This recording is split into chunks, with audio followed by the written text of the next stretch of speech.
With Congress now on recess, Republicans are trying to turn the tables on Democrats with a new attack ad. It shows Democrats admitting Obamacare is flawed, but appearing stumped when asked why they aren't working to fix it. Watch. And my view is that the Affordable Care Act has problems. Deductibles are too high. Co-payments are too high. For years now, we have said we need to make improvements to the Affordable Care Act, to Obamacare. There are problems with ACA. There seems to have been this resistance for Democrats to get more involved. Why aren't you working to fix this rather than just saying no? Pretty good. The RNC accusing Democrats of playing political games while not having a plan of their own to fix Obamacare. Hillary Clinton is firing back, tweeting out a link of her plan from the 2016 campaign, saying, quote, it includes radical provisions like how to not kick 23 million people off their coverage. She then says, quote, feel free to run with it. Meantime, former Republican Congressman Jason Chaffetz blasting the GOP, accusing them of not living up to their promises made to voters. Watch. Republicans, their deal with America was, if you give us the House of Representatives, we can play defense. If you give us the Senate, we can play a little bit of offense. You give us the House, the Senate, and the presidency, then we can actually get things done. And so here we are 7 months into it, and they haven't passed the bill yet. Dean, do you think that Congressman Chaffetz's criticism is valid?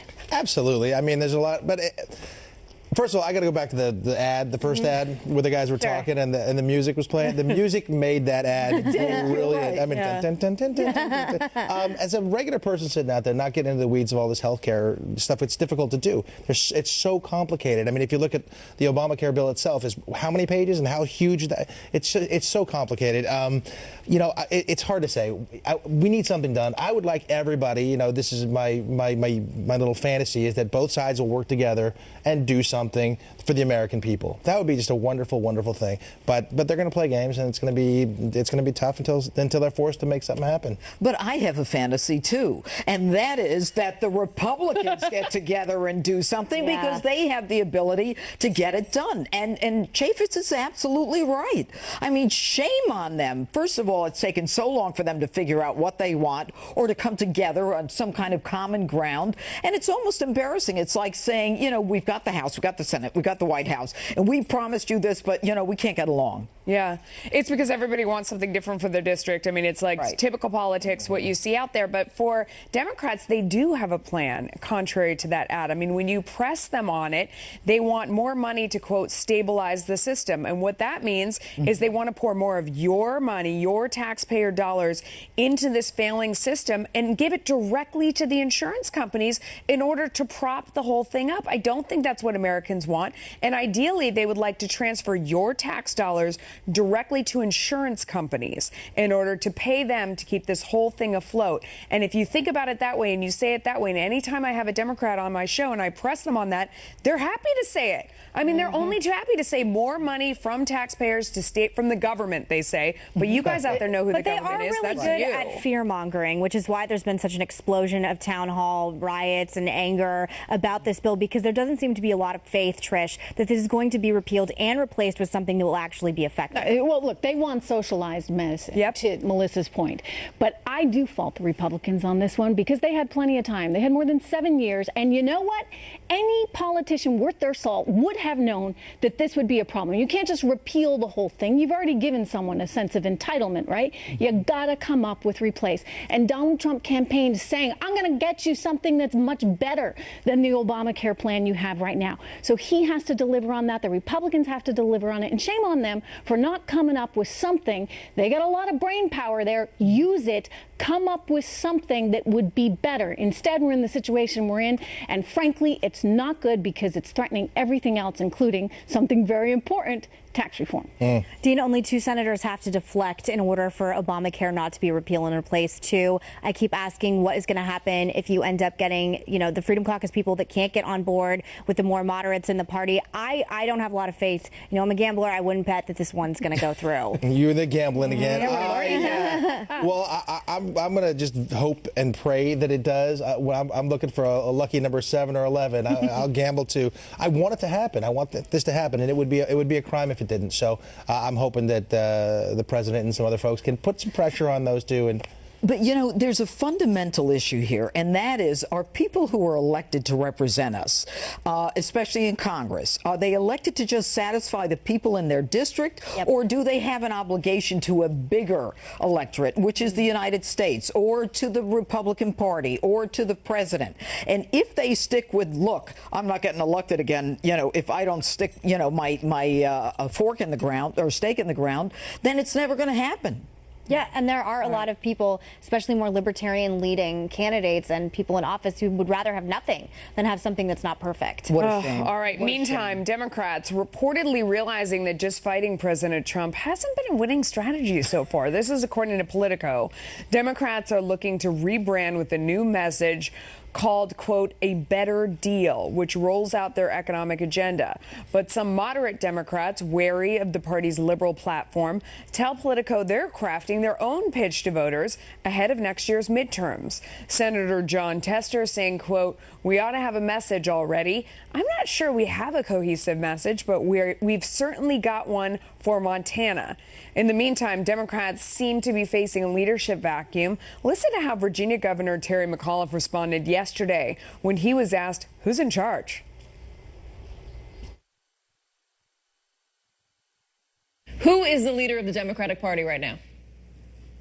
I think there are many leaders of the Democratic Party. I will always default. Give me a name, Governor. Give me a name. I'm not going to give you. I'll say the governors who are leading their states, creating jobs, building infrastructure, building an education system that works. I can't get an answer from anyone about it. I can't get one name from anybody about who's leading the Democratic Party right now. What does that say? And I don't think, Kay, there is one person today.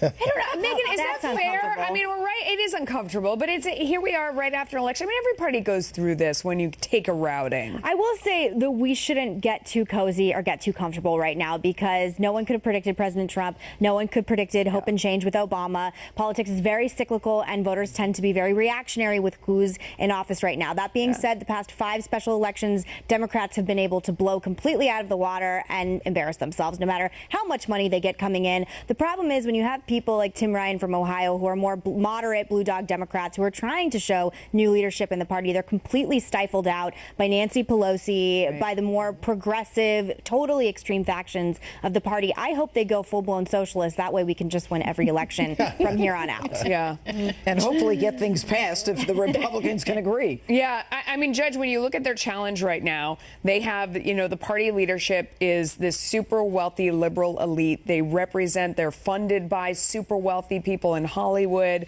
in New York, out in California, in Hollywood, all over the place. They've completely lost touch with what used to be their stronghold, working people who have all gone over. I mean, the parties have flipped and they've now all gone over to being Republicans, it seems. Do the Democrats even realize that? Because if you look on social media, they have no idea that they've lost every working person in America. I think that the Democrats are so caught up on this socialist, progressive kind of agenda that they just assume that everyone's with them. And what you say is so true, Melissa, and that is that you're talking about the elite in California, both the education, the academic elite, financial elite, and yet they are trying to convince America that they speak for them. America gets it. It's the flyover states. They get it. They know that Donald Trump, as wealthy as he is, understands them more than the Again, elites a little do. warning. I've been doing this a long time. Yes. In the same way that Democrats have flipped, Republicans have as well. All of a sudden, we seem to be losing white college-educated voters, which used to be a cornerstone of the Republican electorate. So just as fast, again, I just want to say, but where we should are they be very going? careful. They're going to the socialist side? No, I don't believe so, but I do think, especially when it comes to millennials and young women coming up in politics, the statistics are not on our side right now, and we need to be wary going forward that if we make promises we can't keep, we are handing Democrats attack ads in the midterms. And perhaps a lot of those women and some of the younger people are not feeling as engaged. But, you know, you look at Nancy Pelosi or Hillary Clinton, and they're effectively sort of let them eat cake. It's that kind of elitism where they don't feel or understand the problems of everyday Americans. I think about, you know, my father's family, big Irish Catholic family. You were a Democrat, like you were Catholic, like you were Irish, and like you were a union member. Well, guess what? It's folks like these that they're losing. They are losing the sort of core, Democratic voter because they are not perceived as caring about the working class anymore. It really is. Let them eat cake, and that's not going to fly. And I think we have Dean on the couch who lives in California. Oh, no. I know. What is it like, Dean? Tell us I told you to deflect that one. Well, isn't Barack Obama the leader of the Democratic Party? Because every single time our president goes out somewhere, I see him right behind him, undercutting him in a way that I'm shocked. I've never seen that before from a post-president. And I find that very disturbing. And Hillary Clinton, tweeting out her little smug things. I don't like that. Doesn't come off very well. But in California, it's a tough place for me to be running around out there. I'm out there battling all the time. Here's the thing: I always try to have a conversation with people out there, and it turns heated really fast. That doesn't work. I lived in LA for 2 years. That does not work. They are terribly rude. I'm still going to try. I'm going to still try. I was surprised. I was out in LA last week, and I was surprised at the number of people who came up to me very quietly. Yes. And were like, I watch Fox News. I understand what you say. But don't tell anyone. But they were whispering. I mean, they were like, you can't be a non-liberal out here. But they really, they knew enough. I was just walking along the street, and they knew enough to come over. So you're watching California. He's going to need that cape out. No, I get this all the time. I get this, hey, Dean, Superman, nice to meet you. Hey, I like your political views. There you go. All right. All the time. New developments in the probe into Russian hacking and possible collusion with the Trump campaign, why Robert Mueller's latest hire is raising serious questions of bias.